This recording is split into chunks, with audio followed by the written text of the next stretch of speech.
Okay, so here's what I did for week 3 in class. I put up on the board the pages I wanted them to have their books open to, and I had these 4 sentences already written on the board. The concept that we were about to be discovering was the accusative case.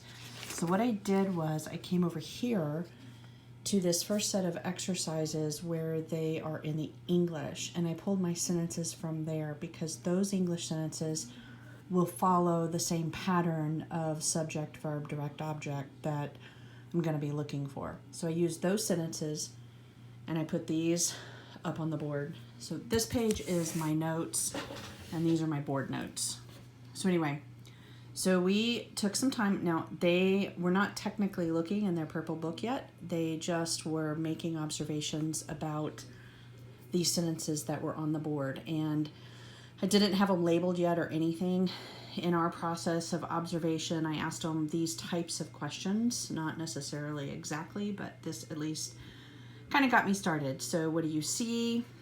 Everybody saw the verbs that they knew, see and praise. Then we, again, are always trying to reinforce a question confirmation. So I would say, once we identified the verb, I'd say, well, who does that action? They would say the subject. And so we identified either the subject noun or subject pronoun in each sentence. And then back to question confirmation, you always ask, the subject does what? And the answer to the what question is always your direct object if it's not replacing or describing the subject. But anyway, we did talk about that. I just don't have it written down here. Anyway, we talked, once we had all of the sentences labeled, we identified what did they have the same. They all had the same sentence pattern. How are they different? Sometimes we had a subject noun. Sometimes we had a subject pronoun, which honestly is a really key concept because when you have a subject noun, you will have a Latin word for that noun.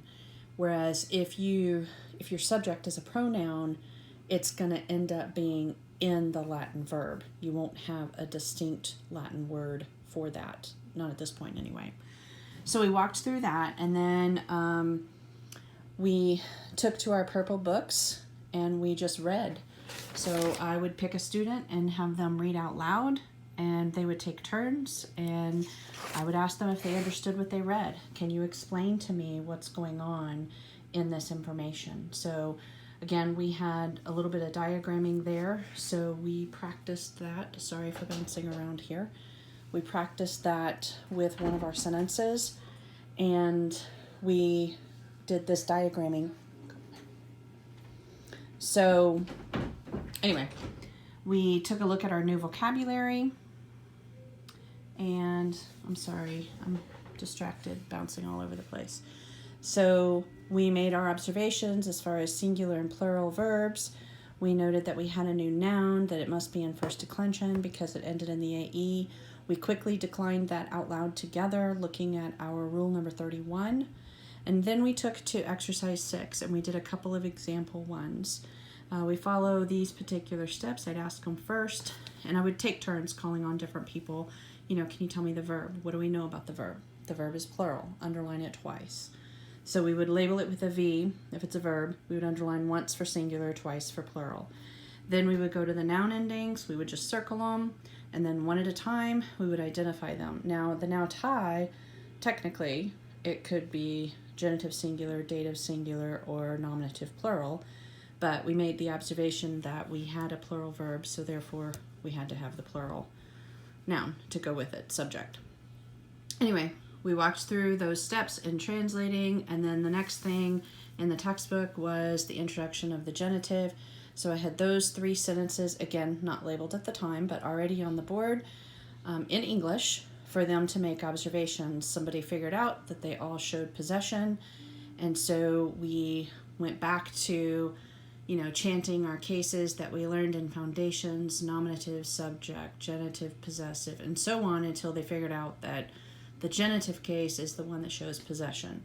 So we looked at our little rule 31 and we figured out how to write those sentences in the Latin.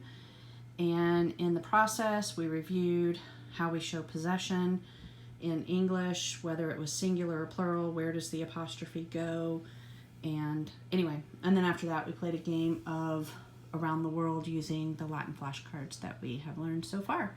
So anyway, I hope this helps.